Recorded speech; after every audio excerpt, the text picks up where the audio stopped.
essa etapa. Deu uns trabalhinhos que a gente fez algumas coisas. Muito legal.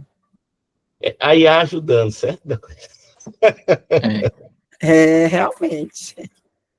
É isso. Quando quiser, a professora Eveline inicia aí a apresentação. Antes de começar, só dizer uma coisa, não sei se você soube, Érico, de uma pessoa lá, tem uma escola, acho que é em Minnesota, uma universidade que tem escrito, né, lá nos Estados Unidos, sempre tem quando a pessoa entra. Eu acho que também na Europa deve ter algumas coisas, por exemplo, plágio. Quando a gente assina um documento, comprovando que não vai fazer plágio, essas coisas que é passivo de ser até expulso do curso e tudo. E agora essa universidade botou que era proibido utilizar nos trabalhos inteligência artificial. Aí, uma professora, ela fez um trabalho e um aluno, só que era a universidade paga, e uma aluna utilizou, uma professora utilizou e um aluno viu, tu viste isso? Viu. Agora, engraçado que você já tem outros comportamentos, né?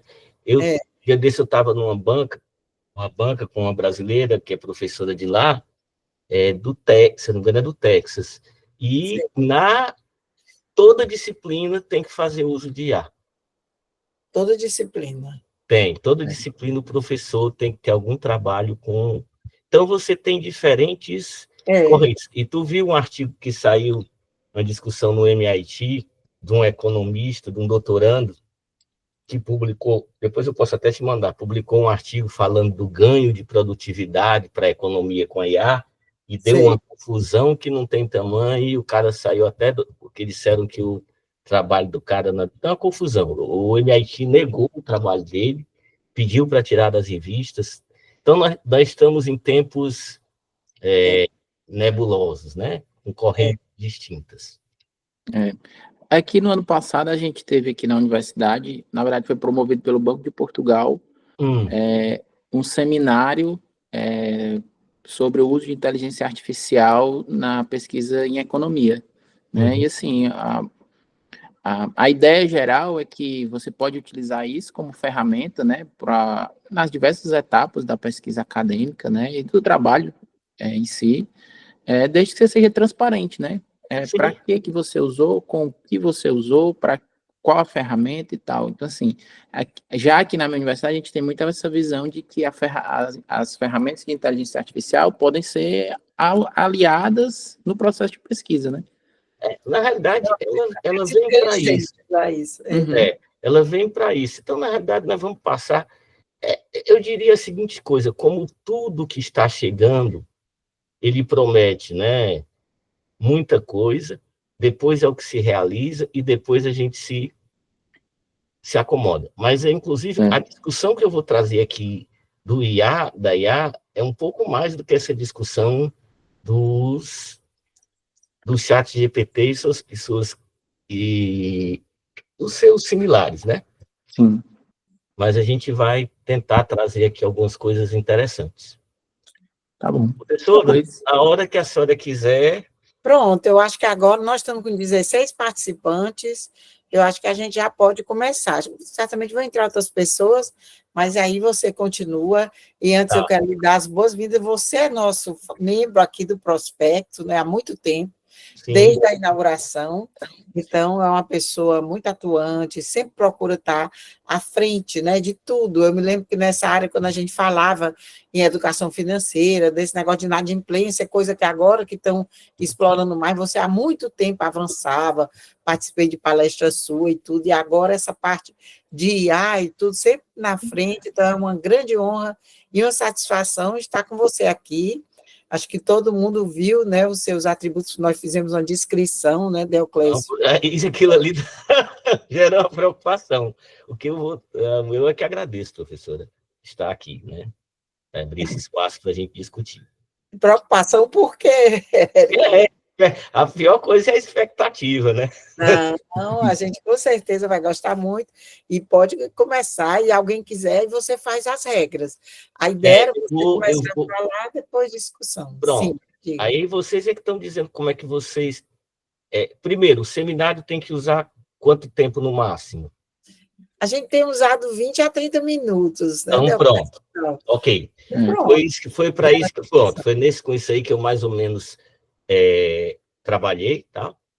Então, qual é a ideia, tá, pessoal? Eu não estou aqui, eu estou tentando trazer o que a gente está vendo e qual é a discussão, tá? Eu não sou dono da verdade, o que a gente está trazendo aqui é muito mais reflexão, ok? Meu nome é Érico Veras, e qual é a nossa ideia aqui? É a gente colocar o aspecto da decisão, né, da emoção e da inteligência artificial, olhando para essa questão da emoção quando a gente fala da economia comportamental, das finanças comportamentais. E aí a gente vai trazer algumas coisas para a gente, no final, tentar juntar tudo isso. A primeira coisa que a gente tem, né, e aí você vem lá atrás com René Descartes, né, que ele diz essa frase que todo mundo conhece, que é penso, logo existe. Né? Isso aí é a ideia central de uma corrente filosófica lá chamada de racionalismo. Essa frase do Descartes é de um livro que ele escreveu em 1637, onde a ideia do racionalismo, como corrente filosófica, ele diz que a razão é a ferramenta fundamental para a construção do conhecimento verdadeiro. E aí, eu quero que vocês fiquem com isso na cabeça, porque a gente vai sair juntando aqui algumas coisas. Este material que está aqui, como a gente está dentro de um seminário de inteligência artificial, ele foi construído com auxílio da inteligência artificial, e, é claro, com pesquisas em artigos e tudo, mas a gente fez uso de inteligência artificial para construir as coisas. A gente tem alguns momentos, tá? Quando a gente fala de inteligência artificial, a inteligência artificial ela é algo, não é algo tão recente, tá? Eu já tenho, vamos lá, eu me formei, entrei na FEAC em 1986 e fiz computação junto. Eu, quando fiz a minha graduação em computação, né, porque eu sou economista, eu já vi disciplinas de inteligência artificial. Mas a gente começa a discutir a inteligência artificial quando ela começa a ficar disponível para a sociedade como um todo. E aí você tem alguns eventos, né, que são destaques. A gente tem lá atrás, quando o Watson ganhou o xadrez, aí você tinha um jogo de xadrez muito...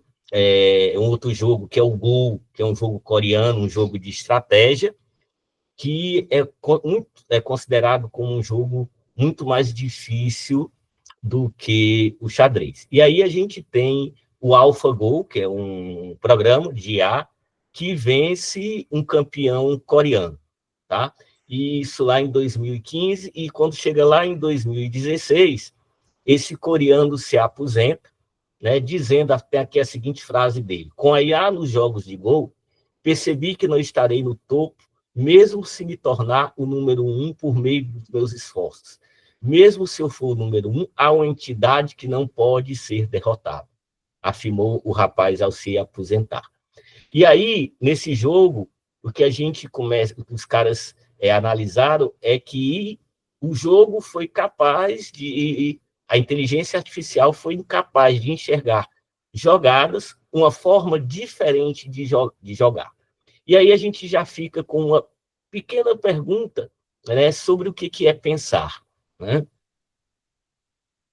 E eu cheguei e fui fazer uma brincadeira, né, para a gente saber como é que eu vou apresentar isso aqui. O que a gente conhece na prática de inteligência artificial são as IAs generativas, né?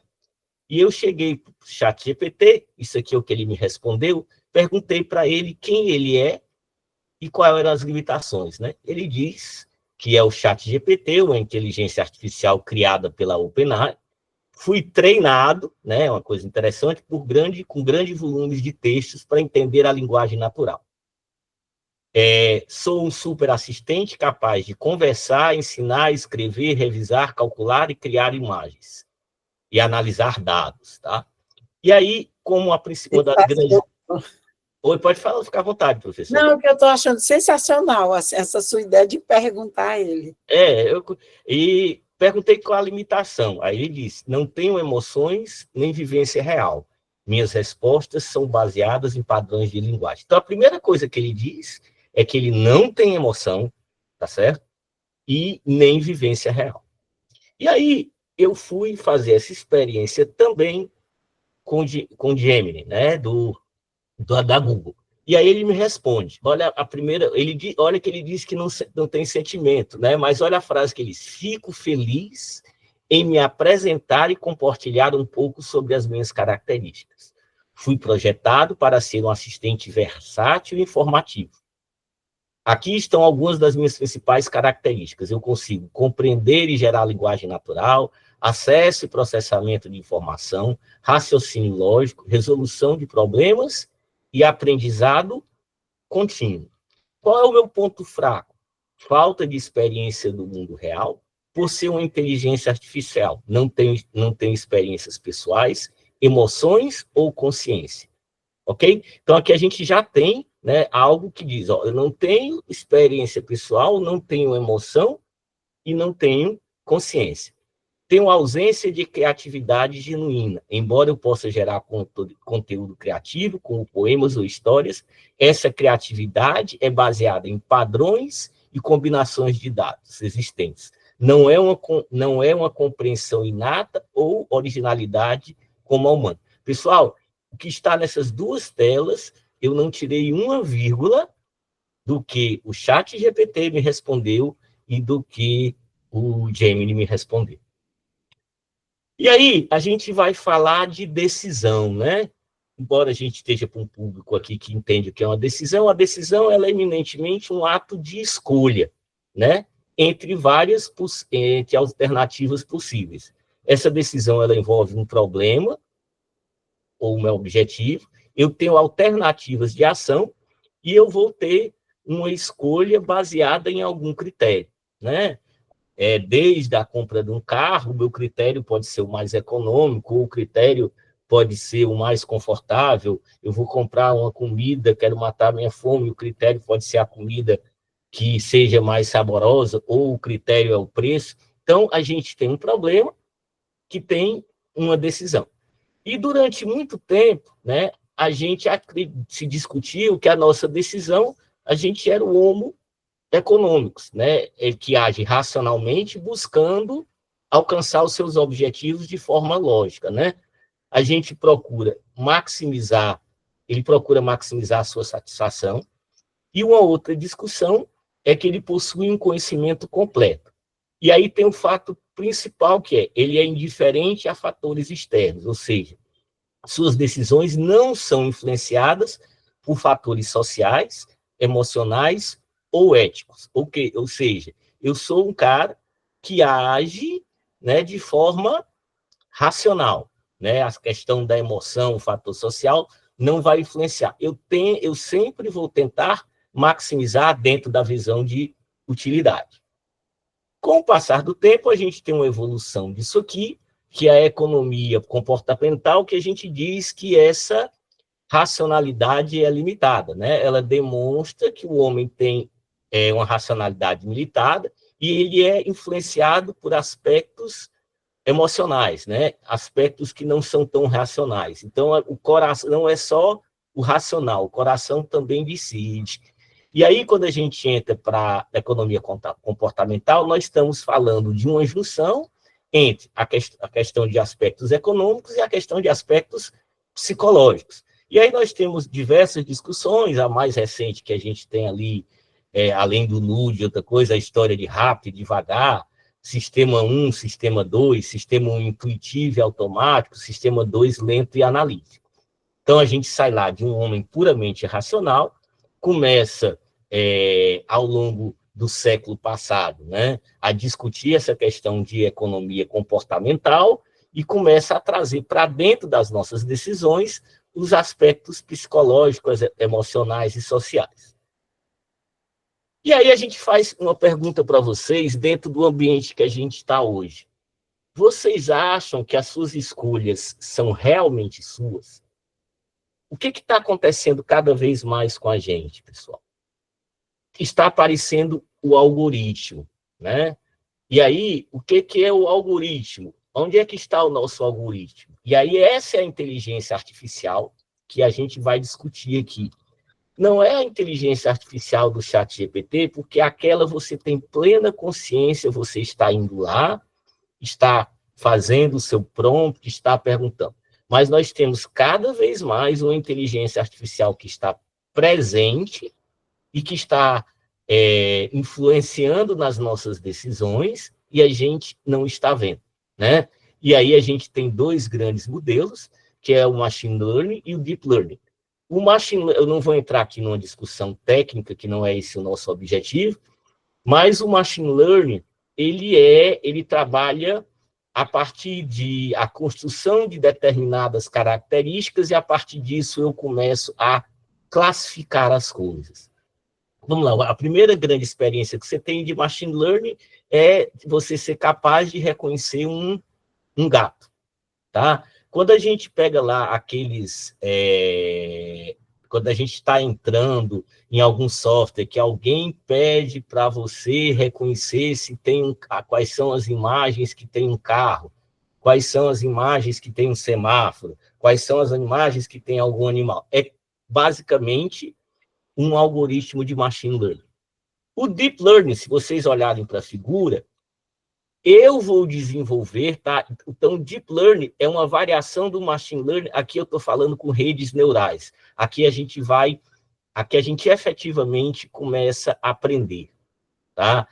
E todos esses modelos, eles estão aqui, quando eu estou trabalhando com redes neurais, eu estou tentando mimetizar a mesma coisa que acontece com o nosso cérebro, né? Então, quando a gente fala lá de inteligência artificial, quando eu falei para vocês, ela começa a ser discutida lá em 1950. E aí a gente começa a falar de inteligência artificial, porque ela chega para a sociedade, e maior ainda com o advento do ChatGPT, e aí a gente está falando de IA generativa, e aí a busca que a gente está tendo hoje não é para... A briga hoje é pela IA geral, né?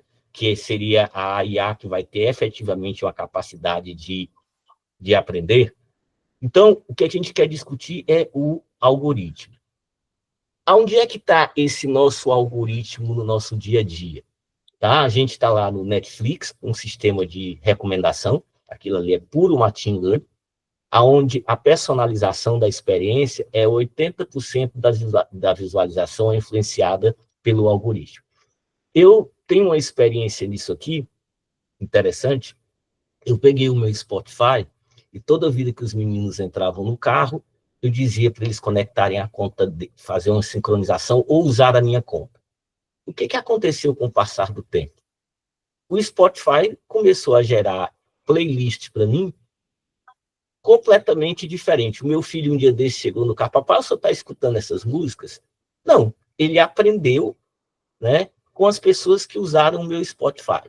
O Uber, né, ele é um modelo preditivo, né, e se, para quem, só para ter uma ideia, o Uber cobra uma corrida mais cara para um determinado lugar, com uma determinada hora, se ele começar a notar que você vai para aquele lugar com uma determinada frequência, numa determinada hora, porque ele está inferindo que você precisa ir para lá. Então, como você precisa ir para lá, você vai precisar pagar mais caro.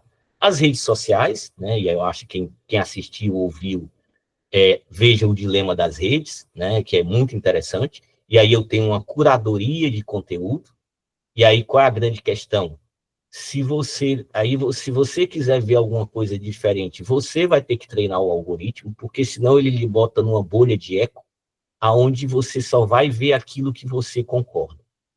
Eu tenho lá o comércio eletrônico, que também é uma visão de machine learning, aonde você tem lá as compras. E aqui eu tenho uma experiência interessante com esses sites mais baratos, Shopee, o outro é Temu. Eu comecei a usar um pouquinho, ele lhe deixa doido, porque ele começa a lhe mandar o tempo todo promoções e coisas, e o pior é que a maior parte delas são coisas que te interessam.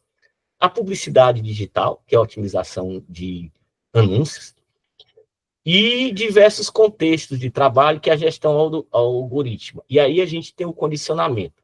E aí eu vou voltar ali para a questão do Uber. Um dia desse eu fui assistir uma palestra em que o palestrante disse que não estava desaprendendo o nome das ruas, ele estava numa cidade há mais de um ano e não sabia o nome de nenhuma rua, porque ele só precisava usar o Google Maps ou algum outro software que levava ele para o lugar. E aí a gente começa a ver que hoje eu mesmo, quando vou sair de casa, embora eu saiba o caminho, eu chego lá e vejo no Waze como é que está o melhor caminho.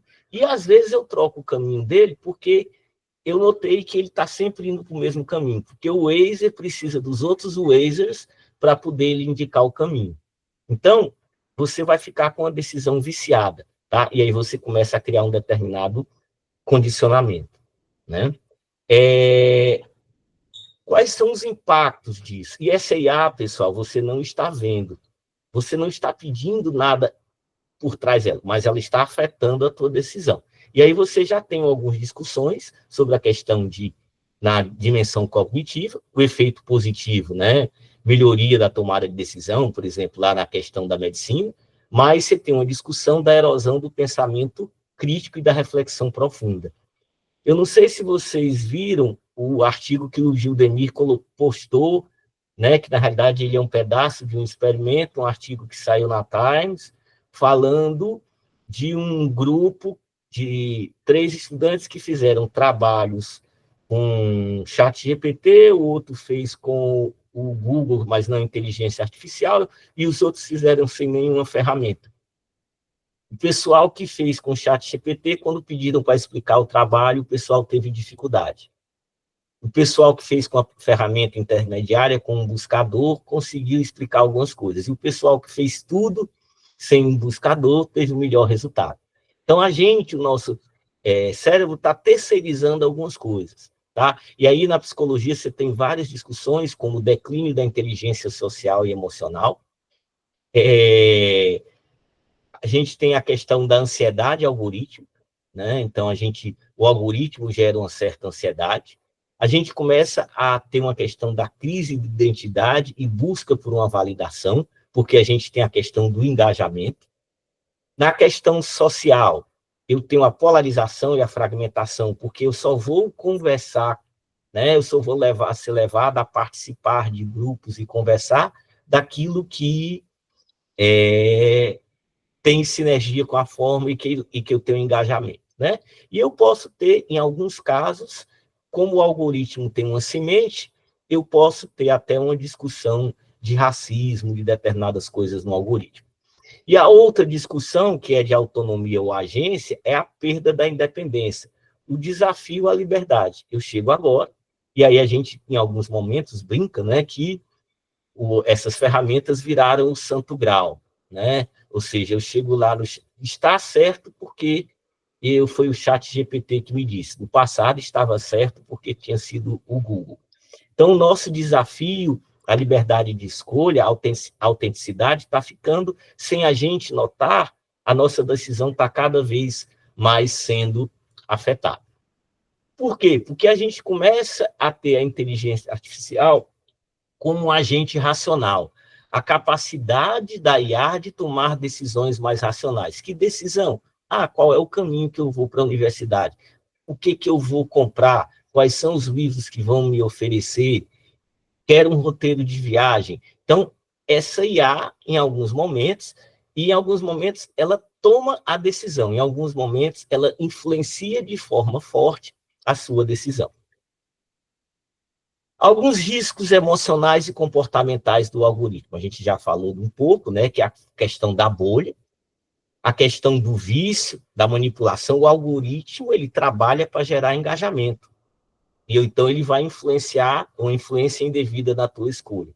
E aí a gente vai perder um pouco do que a gente chama de serendipidade, que é a escolha por descobertas acidentais. Como a gente está sempre fazendo o mesmo, a gente pode estar aprimorando, mas o mesmo.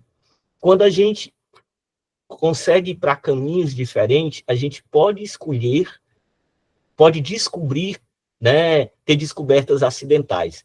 Um exemplo que eu acho que todo mundo sabe de descoberta acidental é o post-itzinho da 3M, que na realidade a 3M estava pesquisando uma cola forte, alguma coisa, e no meio do caminho, eles descobriram uma cola que prega, mas solta quando você deseja, que é o post-it. Isso aí é um exemplo claro de serendipidade. Ou seja, você sai de casa e vai para um lugar que você nunca foi. Você vai ter uma descoberta acidental. Quando a gente coloca para o algoritmo, ele vai sempre mandar para a gente aquilo que ele sabe que a gente gosta. Então, a gente, se não tomar cuidado, a gente perde um pouco dessa questão das escolhas por descobertas acidentais.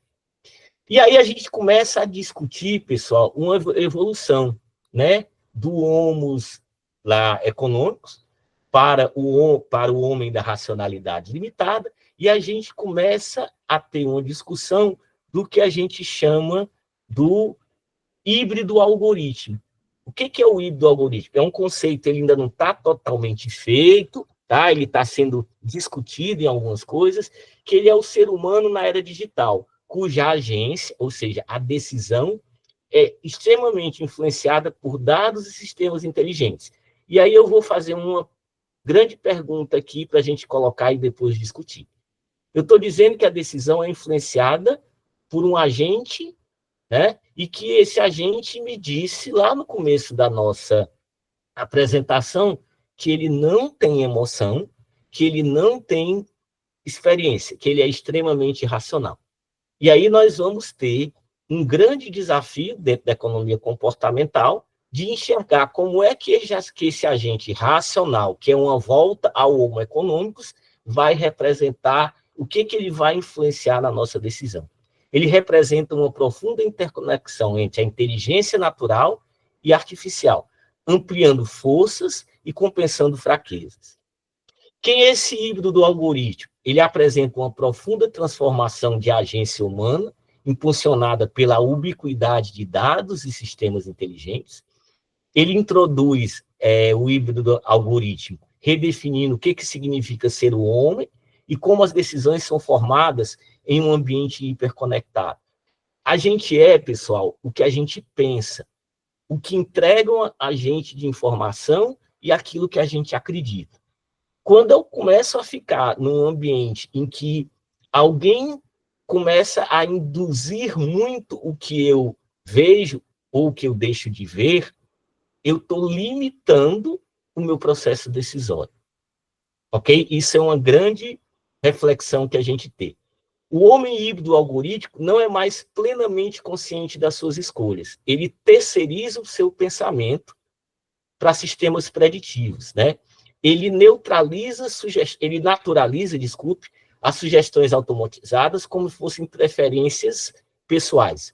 Ele corre o risco de perder a autonomia crítica e a diversidade de experiência. É isso que a gente está vendo, e o que é mais importante, eu não sei se vocês se lembram lá atrás, quando a gente falava de propaganda subliminar, né? Quando se fala lá de merchandising, nós estamos falando aqui de decisão subliminar, né? Nós estamos falando de eu naturalizar uma sugestão automatizada, de eu terceirizar para sistemas preditivos determinadas coisas. Vamos pegar uma coisa bem simples que já acontece, tá? Você vai pedir um crédito num banco e o banco não lhe dá. E você pergunta para o gerente e ele responde que não sabe por quê, apenas o sistema negou. Ok? Essa é o sistema, por algum motivo, negou o seu empréstimo. Quais são as características desse homem algorítmico? Eu tenho decisão mediada, ou seja, uso de sistema de IA para decidir, mesmo que inconscientemente. Eu tenho desejos moldados, suas preferências são influenciadas por algoritmos de recomendação.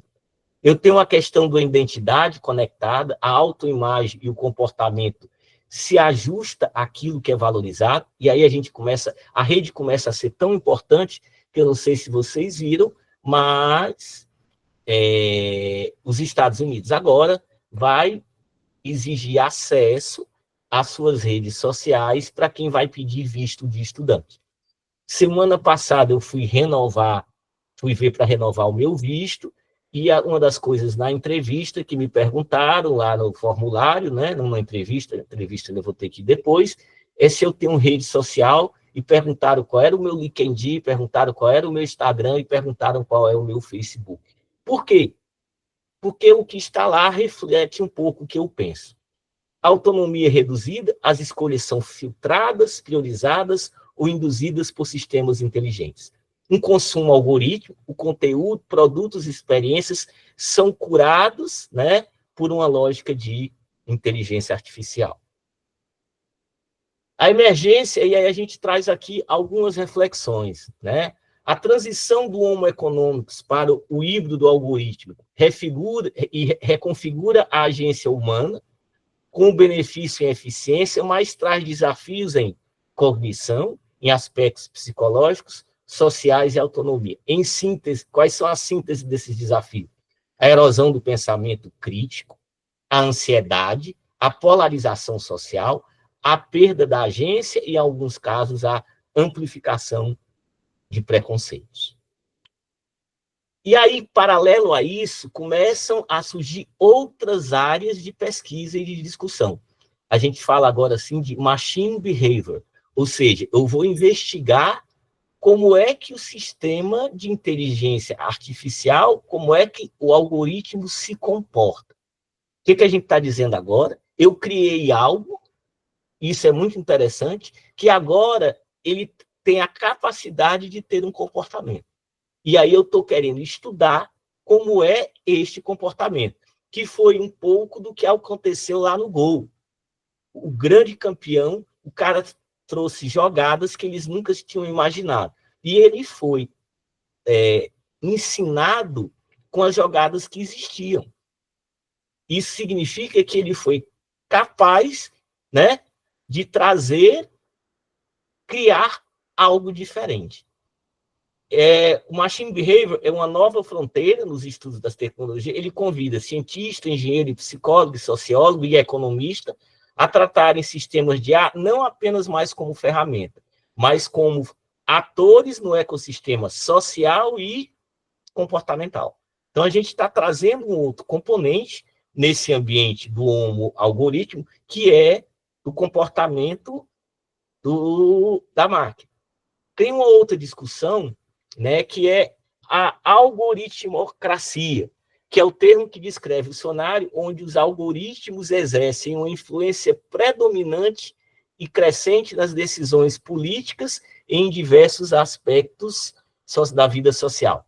Né? Mais do que apenas ferramentas, os algoritmos se tornam mecanismos que moldam, estruturam, incentivam ou até manipulam comportamentos humanos em setores cruciais como justiça, saúde, finanças, principalmente na esfera pública e na democracia. E aí a gente vê isso claramente quando a gente vê nos últimos anos uma mudança, né, do ambiente político, onde todas as campanhas, toda a venda de uma ideia, de um pensamento, corre para as redes sociais. E aí a gente tem uma outra linha que está aparecendo, que é a computação afetiva ou IA emocional, tá? Ela é tratada com esses dois nomes. É uma área de estudo que busca desenvolver sistemas e artefatos tecnológicos que sejam capazes de reconhecer, interpretar e processar e simular afetos humanos. É a capacidade da máquina de começar a extrair dados do seu estado emocional. Para, a partir disso, ou seja, em função da sua expressão facial, da sua linguagem corporal, de como está a sua pele, do movimento dos olhos, do tom de voz, da respiração, de uma série de coisas, tentar identificar como é que você está emocionalmente e trabalhar em cima da sua emoção. Ou seja, ela diz que não tem emoção, mas ela é capaz de identificar sinais que são capazes de gerar uma inferência com uma certeza razoável do seu estado emocional. E aí, a gente entra na economia comportamental na era da IA, a nova natureza da tomada de decisão. A gente vai ter que começar a entender esse viés, entender a interação entre o viés humano e o viés algoritmo. A discussão entre autonomia e agência humana, investigar a influência do algoritmo na decisão. O nude algoritmo, né? Ou seja, cada vez mais, e aí quando a gente tem um grande volume de dados, a gente consegue influenciar o nosso empurrãozinho. O uso da IA para experimentação em escala e modelagem preditiva, e o impacto nas emoções e bem-estar. Investigar como a leitura emocional pela IA e a economia da atenção afetam a saúde mental. E aí, para a gente finalizar, estou dentro aqui do meu tempo, o resultado é um novo tipo de subjetividade, onde a fronteira entre decisão espontânea e decisão influenciada se torna difusa. E aí ainda trago uma outra discussão, como é que fica a nossa intersubjetividade. Pessoal, eu agradeço, era isso, e aí eu estou disposto a gente discutir, vamos nós. Professora, está desligado. Pronto. Muito bom, gostei imensamente, trouxe várias ideias, assim, bem inovadoras, né? E realmente tem vários pontos que dá para a gente fazer uma boa discussão. Eu, pessoalmente, assim, me chamou muita atenção alguns pontos que eu não tinha pensado ainda. A gente, quando fala em economia comportamental, desde que a gente começou, né, esse processo de divulgar e tudo, a gente tinha uma ideia essa certeza que a crítica que os próprios autores, né, o Kahneman e o Tversky, fizeram naquele artigo de 79, de que as pessoas não são exatamente racionais e, por isso, cometem erros, e deu uma teoria alternativa, que é a teoria do prospecto, a teoria da utilidade esperada. Aí, nessa época, a gente pensou, então, pronto, é importante que a gente conheça bem a economia comportamental, porque conhecendo, a gente vai conhecer os viés e tomar decisões mais racionais. Se a inteligência artificial já faz isso quando a gente diz, parte do princípio de que as decisões baseadas na racionalidade, elas são mais corretas. Se a inteligência artificial já faz isso, então, teoricamente, bastava ter a inteligência artificial para você tomar decisões corretas, o que não é o caso, e que você falou aí, porque, por exemplo, quando você lê, né, isso eu já tive essa experiência pessoal, você quer ler um artigo, por exemplo, esses artigos originais dos principais autores que fizeram, que foi em inglês, quando você vê o artigo publicado original, na revista ACAPES deles, né, que deu o prêmio Nobel muitas vezes, é uma coisa. Se você pegar o mesmo artigo e botar na IA, no ChatGPT, é outra coisa. Você fica sem capacidade, fazendo pelo chat, de alguém, por exemplo, perguntar algo e você rebater. Você fica com uma tendência de decorar, e isso faz com que você não crie bons argumentos. Os argumentos bons você cria quando você lê e você faz o resumo. Então, tem várias coisas assim que levam a gente a pensar mesmo, apesar de ser uma coisa bem positiva. Uma delas você citou, que é essa questão do nudge. Se é um nudge para o bem, que um nudge que tem condições de não virar sludge, né, que é o lodo, né, tudo, usando o IA, a chance é maior de ser realmente um nudge. Então, tem esses pontos vários, e eu queria saber a opinião de vocês, e eu passo a palavra aí para as perguntas. Parabéns, Érico. Formidável. Alguém quer fazer pergunta? Eu acho também muito interessante, né, a gente poder discutir sobre isso, porque eu acredito que esse tipo de revolução tecnológica que a gente está passando agora, ela é inevitável, né? Assim como foi inevitável a máquina a vapor, né, a eletricidade, a internet, né? Então, essa revolução também desses agentes computacionais para nos auxiliar também é inevitável, né? E se a gente não parar para discutir sobre esses efeitos, a gente é levado a nos condicionarmos a essas problemáticas todas que o professor Érico demonstrou aí brilhantemente, sem nem perceber. Né? Sem nem perceber. E levantar essas questões é realmente muito fundamental. Duas observações. Nessa semana agora está em todos os jornais, em todos os portais de notícias, um estudo do MIT, né, que testou pessoas que utilizam ferramentas como o ChatGPT e apontou um declínio cognitivo nessas pessoas, né? Fizeram vários testes de laboratório, etc. Né?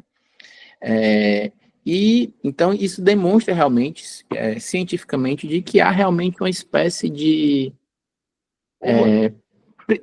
preguiça mental, né? Eu diria assim, né? É o estímulo de uma preguiça mental. Como é o nome daquele brasileiro que fez, eu esqueço, fez o mesoesqueleto lá, que foi na Olimpíada? É o professor Miguel Nicoleles. Pronto, o Nicoleles deu uma entrevista dizendo justamente isso que você está falando, né? Que a gente está tornando, quando a gente terceiriza, né, uma série de coisas, a gente está tornando o nosso cérebro preguiçoso. Né? E aí... E aí eu penso, né, que e aí eu vou lembrar que do Kahneman também tem uma citação muito, muito curiosa de uma entrevista que ele deu, né, de que o mundo se torna complexo de uma velocidade muito mais rápida do que a nossa capacidade biológica de compreendê-lo, né? E esse é um exemplo muito claro, né? O mundo se torna complexo de uma forma tal que a gente não consegue biologicamente nem perceber que está sendo condicionado a pensar de forma mais preguiçosa, né? E aí, por uma série de motivações, né? De pressa, de tempo, de lucro, de tudo no mundo, né? E discutir sobre isso é super importante. E ter essa consciência é importante. Ora, o que eu vejo como um grande problema, né? O Santos Dumont não imaginava que os aviões dele seriam utilizados para a guerra, né? E isso causou uma tristeza para ele, que levou ele ao fim, né? Ninguém imaginava que a internet e as redes sociais causariam uma divisão política, uma série de problemas que trazem, né? E assim como essa nova tecnologia, também vai ter uma série de benefícios e malefícios também, né? A gente precisa discutir isso para poder educar a população no bom sentido, né? Ensinar a população sobre os benefícios, sobre os riscos e sobre o bom uso dessas ferramentas, né? E ter consciência sobre isso é o primeiro passo, né? Tá sem microfone, professor. Essa semana, né? Depois eu posso até mandar para vocês essa história de IA, 2 fatos. Um engraçado, a IA disse que eu posso até mandar aqui uma música do Torres Rubim foi feita com IA. Uhum. Tá certo? Ok? Uma música, não é que ela foi fácil, ela foi feita com IA. Tá? Então, você vê como você tem problemas na própria ferramenta. Né? A IA analisou a música e disse que a música tinha sido feita por IA. Isso deu uma... A outra discussão que você tem é a discussão que eu trouxe para cá, que é a discussão de ética e de segurança, que é o que você tocou quando você fala do uso. Tá? Então, você tem... eu vou usar para quê? Né? O mesmo princípio da bomba atômica é o mesmo princípio que eu uso quando você vai tratar uma determinada doença, um câncer, usando radiação. Tá certo? Então, a grande questão é como você vai usar. Né? E eu acho que a gente não está... Aqui a gente não está trazendo... a IA é a desgraça do mundo. Não é isso. Mas a gente precisa entender, né, qual é o impacto disso. Aí a gente já tem, aí não vou entrar, quando a gente entra aí na questão do crescimento da ansiedade, da questão dos jovens, e aí você começa, o mundo vai rediscutindo, né, para você poder trabalhar. E eu acho que a gente precisa saber, né, entender que existe isso, principalmente a gente enquanto pesquisador, para que a gente não deixe essa variável de lado. Né? Porque senão a gente... Vamos lá, o quanto a opinião da rede social... E aí, professor Eveline, eu posso não ter uma decisão racional. Por isso que eu estou saindo... Quando eu estou trazendo alguma coisa, eu estou trabalhando com a sua emoção. Tá? É a IA mexendo com a sua emoção. Ela... É isso que eu estou dizendo. Ela... diz que é racional. Racional em que sentido? Daquilo que ela deseja fazer. Mas ela não tem discussão de ética, né? Ela não tem discussão de valores. Tá certo? Então, tem um fato, por exemplo, de um jogo de guerra, um simulador de guerra, que a IA estava perdendo e ela descobriu que ela precisava matar o cara que gerenciava ela. Porque só assim, porque o cara limitava o que ela queria fazer. Ok? Isso aqui você não pode fazer. Ela dava. E aí ela decidiu que para ela ganhar o jogo, o que ela precisava fazer? matar quem controlava ela. Pronto. Tá? É. Isso é um caso dentro de experimento militar. Uma outra coisa super interessante que o senhor falou foi sobre essa nova área de estudo do machine behavior, né? De utilizar os agentes de inteligência artificial como parte do ecossistema social, vamos dizer assim, né? De tomada de decisão. Eu apresentei agora na semana passada, na quinta-feira passada, o meu projeto de tese. Né? O meu projeto de tese, eu vou utilizar uma modelagem computacional para onde eu tenho centenas ou milhares de agentes e eles têm um portfólio de heurísticas, né? E eles vão decidir quais são as heurísticas que eles vão utilizar no jogo, né? Contra o oponente, né? Com base no histórico passado, né? Quais foram as heurísticas que deram melhor retorno? A ideia é estudar os parâmetros que favorecem a cooperação, né? E aí eu vou ter informação imperfeita, ruído informacional, memória e tudo isso. E essa tese eu já pensei, né? Eu tenho 3 anos para pesquisar e apresentar, né? E aí a minha ideia foi, com esse conceito que hoje é possível, no futuro eu ter um sistema modular em que eu possa substituir esses agentes que têm um simples portfólio de heurísticas por agentes que vão tomar decisões, né? Agentes como esses aí no futuro, daqui a 3 anos, né? É muito tempo para essa tecnologia, que vão tomar decisões com base nesse tipo de interação, né? Então já estou e o repertório de aprendizado, no caso da minha tese, são os jogos anteriores, e nessa possível avanço futuro aí, o repertório para tomada de decisão dos agentes de inteligência artificial vão ser, por exemplo, informações das redes sociais, notícias sobre os indicadores econômicos, né? E aí a gente poder simular isso quase em tempo real. Essa é a ideia da tese. Legal, cara, muito legal. Mas essa é uma discussão que a gente vai ter cada vez mais, né? Se você olhar lá, quando o ChatGPT e coisa, ele mesmo diz que ele tem a capacidade de aprender, né? E aí você tem uma discussão muito interessante, que eu não trouxe para cá, que é o colonialismo de dados, tá? Se a gente pegar, professora, como a senhora falou, a maior parte das publicações de ponta, tudo está onde? Estão em inglês, tá certo? Quando você pega isso, então você começa a ter uma discussão interessante. Quem é a inteligência artificial mais desenvolvida, com mais conhecimento em função do treinamento? A que usa português ou a que usa inglês? Tá certo? Ok? Então, existe uma discussão. Eu devo, quando interagir com o ChatGPT, interagir em português ou inglês? Ok? Tá certo? Porque quando ele diz que tem aprendizado contínuo, tá certo, Deoclésio? Ele diz lá, né? Ele diz, eu tenho um aprendizado contínuo em função das interações.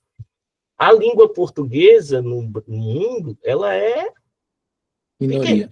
Minoria. Então, com quem é que ele tem mais interação e com forma de pensar?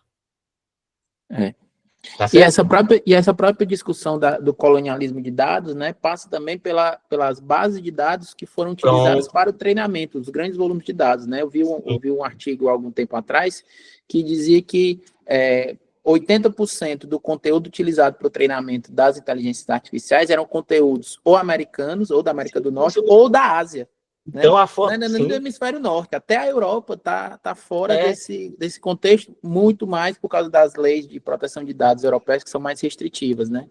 Então, esse colonialismo de dados está influenciando a forma como a gente pensa. Tá certo? Sim. Professora, está desligado aí o microfone. Eu digo, é incrível, como é amplo, né? Como tem várias dimensões. Porque quando a gente trouxe, quando a gente está trazendo, né? E aí você trouxe lá do ambiente técnico, você está trazendo para a inteligência artificial, ela começa a ser amplamente discutida, embora, vamos lá, se a gente falar Netflix já existe há quanto tempo, a gente começa com a IA generativa, que as pessoas começam a usar, né? Então ela vai para a ponta, né? Então tem algumas coisas aí que elas estão acontecendo, elas estão sendo usadas e a gente não está nem vendo. E ela o senhor falou teve o caso do Spotify, né? Eu sou um defensor de que nunca informação demais é problema, né? Quanto mais informação a gente tiver, melhor. Melhor a nossa base de conhecimento é treinada com mais informação e estimula o nosso pensamento crítico, né? E no Spotify, né? Eu uso Spotify há muitos anos, desde quando saiu, né? Eu sou aficionado por tecnologia, então logo quando saiu, comecei a usar e tudo. E mais recentemente, não, já tem alguns bons anos, o Spotify passa a sugerir semanalmente, né, na versão paga, playlists baseadas no meu gosto musical. E foi isso que aconteceu com os seus filhos, né? O seu algoritmo foi poluído, né? Não, eu deixei propositalmente. Não é que eu disse, ele estava no carro, usa aí. Eu deixei propositalmente porque eles não sabem. Eu precisava saber o que eles gostavam de escutar. Sim. Muito bom. E aí o Spotify, ele tem uma playlist que se chama Lado B. Né? E é uma playlist que eu ouço com muita frequência. Essa playlist é o meu antigosto, certo? É o que o algoritmo acha que eu nunca ouviria espontaneamente. Lado B. E aí eu já conheci tanta coisa bacana que se eu tivesse na minha bolha musical, eu não teria conhecido muito provavelmente. Aí eu levo isso para notícia, para estudo, para todo mundo. Eu tenho que enxergar o outro lado para poder... Então, nós temos consciência. Concorda? E aí a gente usa o algoritmo ao nosso favor. Tá certo? Agora, quando você não tem consciência do algoritmo, por exemplo, eu mudei o meu caminho que eu ia para a universidade, que ele sempre me levava. Eu digo, não, eu vou fazer Agora ele está começando a me mostrar alternativas no Waze. Quando eu saí agora, que eu vou dar aula à noite, ele tinha um caminho que ele nunca me mostrava. Eu digo, não, vou por aqui. Quando eu comecei a ir por ali, ele começou a me mostrar. Então, você tem que treinar o algoritmo. Tem que treinar, exato. Ou você vai ser treinado por ele. É verdade. É isso. É isso que a gente... É passivo, né? Não pode ser a default option, né? Por isso que ele coloca, né, aquela história da gente entender isso aí como parte do ecossistema de decisão. Sim. Tá certo? E aí, Dioclésio, eu não sei se você assistiu o Dilema das Redes. Se não tiver, eu indico do Netflix, que ele tem uma frase, e o que é interessante é que o pessoal que está falando é o pessoal que trabalha na empresa e saiu da empresa. Então, você tem uma frase lá, que por isso que você fala do comportamento de máquina, que eu construí uma inteligência que eu não sei como ela está funcionando. Hoje você tem uma discussão no mundo que, para que eu possa usar determinadas coisas, eu preciso ser capaz de explicar como foi a decisão. E já tem muita caixa preta. Sabia que tem muita coisa que os caras não conseguem explicar como é que ele chegou àquela decisão. Tem até uma área da matemática emergente agora que se chama morfologia algorítmica, que é exatamente topologia algorítmica. Que é exatamente você tentar compreender como é que essas redes neurais funcionam, né, dentro do algoritmo. Porque você saiu do modelo lá atrás, da década de 70, que o algoritmo era estático. Quando você vai para o Deep Learning, ele tem a capacidade, que foi o que aconteceu com o Go. Tá? Quando os caras olharam no final que o cara perdeu as partidas, um campeão, eles olharam o algoritmo, criou estratégias que nunca tinha sido usado por ninguém. É isso. Interessante. Tem alguém que quer fazer alguma pergunta? Eu tenho a impressão que o Matheus Christian quer, porque ele conhece bem essa área. É um aluno nosso que faz parte do prospecto. Hein, Matheus? Eu acho que o Matheus tinha entrado, mas acho que ele saiu. Saiu. Deve estar tendo aula. Alguém quer fazer mais alguma pergunta? Alguém quer fazer alguma pergunta? O Ricardo. Foi muito esclarecedor. Ok, Ricardo. Alguém mais? Pois está com o Eduardo, o Marcos Gadelha levantou aqui a mão. Marcos. Pode falar, Mar. Boa tarde. Boa tarde. Eu só queria saber, eu queria perguntar para vocês, para os senhores, como é que como é que vocês veem o futuro no caso o futuro da academia, no caso da ciência, no futuro das pesquisas acadêmicas com a inteligência artificial? Porque, por exemplo, eu acho que vocês já devem saber que, por exemplo, é, tem muitos alunos que começam que não estou dizendo que estão se utilizando da IA para fazer a pesquisa por eles, mas pelo menos para poder é, criar um modelo ao qual eles possam seguir, um modelo, por exemplo, olha, eu quero que, DeepSeek, ChatGPT, um modelo, poderia me recomendar um modelo para uma pesquisa tal? Aí os alunos, aí por exemplo, os alunos seguem um modelo especificado. Eles não necessariamente estão plagiando o ChatGPT. A pesquisa é de fato deles, mas eles se utilizam da inteligência artificial para poder ter um modelo de como escrever a pesquisa. Vocês veem como que isso pode, no caso, mudar a forma como a pesquisa acadêmica pode ser afetada nos próximos anos? A senhora quer responder, professora Eveline? Tá. Marcos, e aí a grande questão é a seguinte, e aí nós que estamos aqui, quando você escolhe um modelo em determinado nível de pesquisa, você tem que justificar por que você escolheu. Tá certo? Ok? Então, qualquer modelo que você vai usar, você vai precisar justificar. O Deoclésio, né, à medida que você vai subindo os degraus, vai subindo o patamar da pesquisa, ou seja, se é um TCC, se é um mestrado, é um doutorado, seja o que for, a exigência de explicação de como as coisas são feitas e por que são feitas, né, Deoclésio? Uhum. Não é só fazer, Exato. é você ser capaz de explicar por que você fez. Do momento em que você simplesmente absorve que vai fazer porque alguém lhe disse, aí eu chegaria e perguntaria, por que você usou esse modelo? Por que você não usou o modelo X, Y ou Z? Ok?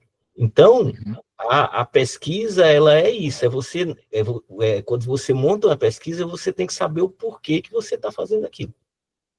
Ok?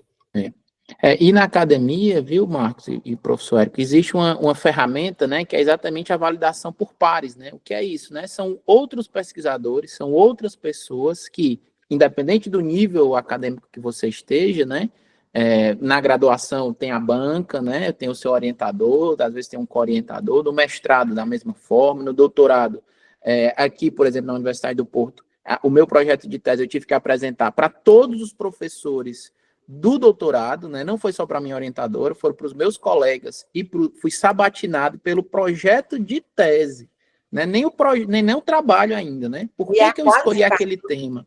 Desculpa. Não é nem a qualificação. A gente teve que apresentar o projeto de tese para ver se a gente podia avançar só com aquela ideia, né? Então, e para submissão de trabalho já concluído, né? Artigos, revistas. Quando você submete um artigo para uma revista, para um congresso, existe um conjunto de avaliadores, né, que são os revisores, que a gente chama. Tem um editor e ainda tem os revisores, né, que vão ler o seu trabalho, verificar a consistência. Muitas das vezes, se eles tiverem dúvidas, eles mandam um e-mail para você esclarecer as dúvidas, responder, justificar suas escolhas, para aí sim aquele trabalho ter uma validade acadêmica, né? Uma coisa é um trabalho na faculdade ali, para ganhar uma nota para passar na disciplina. Você usar o ChatGPT para ele fazer por você é prejudicial por esses motivos que o professor Érico demonstrou, né? Mas para a academia vai chegar um nível, né, como o professor falou, um patamar em que você vai ter outras pessoas, outros humanos para lhe sabatinar, para saber por que você fez aquilo, né? Pensando agora assim de forma mais ampla, né, no longo prazo, existe uma discussão hoje muito grande, se a gente extrapolar da preguiça cognitiva que a gente falou, de um indivíduo que usa a inteligência artificial, existe uma discussão muito grande no meio acadêmico hoje, né, no meio científico, de que no horizonte até não muito longe, né, se no agregado a humanidade passar a utilizar as ferramentas e sofrer desses problemas que o professor Érico demonstrou para a gente pode ter uma desaceleração no nível de criação de novo conhecimento, né? De novas descobertas, né? Seria uma preguiça coletiva, né? Deoclésio, nessa corrente, há uns 2 ou 3 meses atrás, você falou de matemática, os caras rodaram um modelo matemático dizendo que em 10 anos o chat GPT teria se esgotado. 10 anos é um tempo assim, porque como ele cria em cima do conhecimento existente, né? E aí ele chega uma hora que ele se limita. Por isso que o santo grau é a IA geral. Na IA geral, né? Aí você está falando de realmente ter condições de criar alguma coisa. Criar algo novo. Criar algo novo. Mas eu vou ser sincero, eu sou um cara otimista. Tá? A humanidade, ela sempre teve... E nós temos uma coisa interessante. Quando a gente olha para a inteligência artificial, ela mimetiza quem?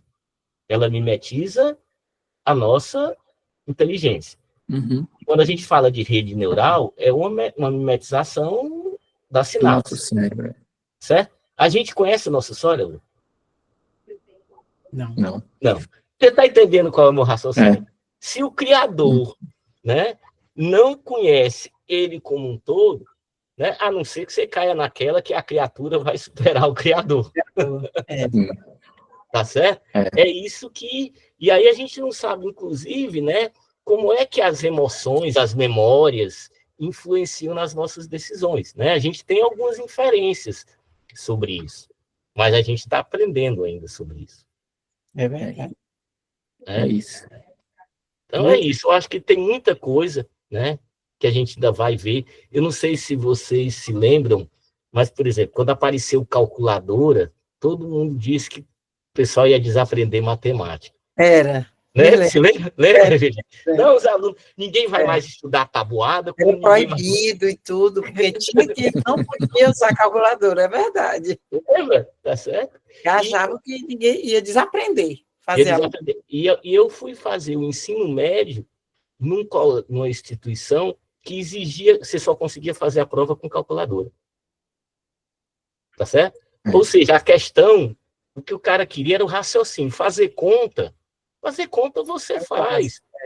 Né? O que ele queria era o raciocínio da questão, multiplicar, dividir, fazer raiz, não sei, seja o que for, potência, seno, cosseno, logaritmo, não interessa, ele queria saber se você entendia o raciocínio daquilo ali. É por isso que às vezes eu penso assim, que realmente, eu também sou otimista, eu acho que tem uma limitação nesse A, porque, por exemplo, numa decisão você pode ser induzido, mas na verdade você tem aquelas informações que você recebeu ao longo da vida, aquelas experiências que você passou, que no final você ser induzido sempre, pode até eventualmente você ser, assim, para tomar uma decisão de compra ou de outra coisa, mas na verdade vale muito, não é só a informação, sim, é o conhecimento, que na verdade o conhecimento é algo pessoal, a informação você pode obter do mundo externo, mas o conhecimento não, que é aquilo que você já... Né, o repertório de cada um. Depende exatamente do que você tem, que é o conjunto. Aí você pode decidir diferente. Eu acho que, e se a gente olhar um pouco hoje, até o pessoal, você olhar o que hoje um aluno de ensino médio estuda e discute, é bem mais aprofundado do que quando eu fiz a minha graduação. Graduação que eu estou dizendo, não, quando eu fiz o meu ensino médio. Tá?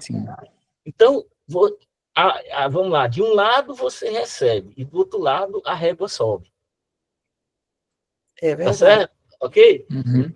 Ok? Se a gente, olha, vamos lá. Hoje a gente tem softwares que vão rodar modelos matemáticos sofisticados, estatísticos. Quando eu vou analisar um artigo desse hoje em dia, a régua da análise é bem diferente do que você tinha, porque rodar um negócio você já tem quem rode, né? Então você quer a explicação sobre aquilo lá. A régua mudou. Exato. Okay? Isso é uma coisa... isso, a gente vai trocando a roda com o carro andando, né? É isso mesmo. Aí a grande questão é quem... Aí, claro, como você falou, tá? Do Santos Dumont, nós vamos ter bons usos, né? Aí não tem jeito. Isso foi para tudo que a gente teve no mundo, né? Então, a gente tem ganhos. A gente fala da questão nuclear, você tem lá a bomba atômica, mas o que o mundo chega e diz? Não, nós vamos ter que fazer um tratado. Ninguém, na prática, vai alguém usar uma bomba, porque todo mundo sabe que se usar... Prejuízo o fim é certo. Certo? Então, você tem, né? Mas é isso. Mas é isso, pessoal. A minha ideia aqui é muito mais deixar questões e reflexões do que dizer é isso ou aquilo, tá? Em momento nenhum a gente está aqui para dizer isso. Mas, e aí eu concordo com... Nós estamos... Agora tem uma velocidade, tá, Deoclésio, que às vezes, se a gente olhar o que a gente tinha há 2, 3 anos atrás, o que a gente tem hoje, né? E provavelmente o que você vai ter quando você estiver terminando lá a sua tese, tá certo? Você tem de rodar isso em quê? Esse teu modelo tu vai rodar em alguma coisa? Meu cronograma é eu fazer um projeto, fazer um modelo piloto com só uma heurística para rodar na minha máquina. Em Python. Em Python. Né? Então, eu não sou programador, não, mas... Mas você quer ver uma discussão que tem no mundo hoje? No code. Se você pegar... Eu não tenho, tá? O meu chat GPT que eu pago é o coisa. Você tem o Pro, que é $200 por mês. Ele gera código, né? Você faz e você já tem uma corrente nos Estados Unidos dizendo que programação vai ficar para as máquinas. Exatamente. No code, o que eu vou fazer é a modelagem, né? Eu faço a modelagem, que aí é onde está a parte nobre, concorda? Com certeza, é a lógica do algoritmo, né? Escrever um datilógrafo programador faria também. Pronto, é isso. Marcos, foi essa pergunta que você fez? Era isso mesmo? Conseguiu me responder? Era por volta disso aí mesmo. É porque a minha grande preocupação com a inteligência artificial é, por exemplo, em que momento... É porque eu não sei se... Eu não sei, é porque é aquela história. Hoje em dia, o ser humano, já não existe mais nenhum ser humano na face da Terra que consegue fazer um computador do zero. Então, não tem sentido, né? Pois não tem mais sentido. A tecnologia já avançou tanto que existem agora só as pessoas que fazem por partes. Aí junta todas as partes e tem um todo. Já não existe alguém que consiga fazer o todo por conta própria. Mas, Marcos, nunca teve, viu? É verdade. Tá certo? Nunca teve. Você sempre tem alguém fazendo. E se é para botar lenha na fogueira, eu vou botar uma lenha na fogueira com querosene, tá? Dei uma pesquisada numa coisa chamada computação quântica. Eu tô ligado. Se não me engano, é cotado para ser a revolução do próximo século, se não me engano. Computação quântica. Não vai demorar para o próximo século, não. Vai ser mais cedo. Você já tem computador quântico já rodando. Então, deixa eu só dizer uma coisa, Marcos. Não dá para a gente pensar o futuro com a cabeça de hoje. Tá certo? Não dá para você olhar para o futuro e dizer que ele vai ser assim com a forma que você pensa hoje. Ele vai ser um outro futuro. E a professora Evelyn, nós que temos algum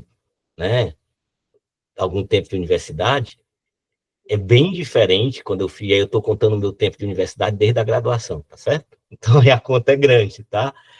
É bem diferente, concorda, Evelyn? O que a gente tinha, o que a gente tinha acesso, livro você tinha que... Era um mundo completamente diferente. Tá? Do que a gente tem. Olha isso aqui, pronto.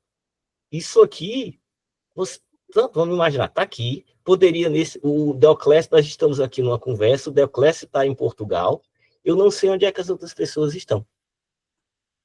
Há um custo que baixíssimo. Baixíssimo. Ok? Só para a gente poder entender. Isto aqui é a prova de como as coisas né, mudam.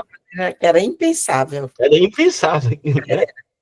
E não era muito tempo não, né, Angelina? Se a gente voltar. Não, eu acho que você pensar assim, uns 20 anos atrás... Era impensável. Até você, para falar uma coisa dessa, tinha, mas tinha um delay. Era. E tinha que ter uma senhora estrutura, nós estamos fazendo, eu estou aqui na minha casa, eu não sei onde é que... Nós estamos... Poderíamos estar no meio da rua. Tá certo? Alguém está com seu celular, ok? Então, isso é uma mudança, né, fantástica. Pois, muito bacana. Eu acho que todo mundo já fez a pergunta quem queria, né? Sensacional, Érico. Você realmente está de parabéns. Foi muito, muito bom mesmo, viu? Foi muito esclarecedor, muitas ideias boas, inovadoras. Foi sensacional a sua apresentação. Obrigado. O Deoclésio pode colocar no prospecto, no YouTube. Deoclésio, quando tu colocar, tu me manda, porque tiveram algumas pessoas, amigos meus, que disseram que queriam assistir, não podiam porque estava trabalhando. Aí a professora disse que aí eu vou passar o link lá do YouTube. Tá bom. Com certeza, fica no prospecto. O professor Gildemir também não pôde estar participando. Ele estava dando uma aula, fazendo alguma coisa, mas ele queria muito assistir. O Flávio Ataliba também disse que queria assistir.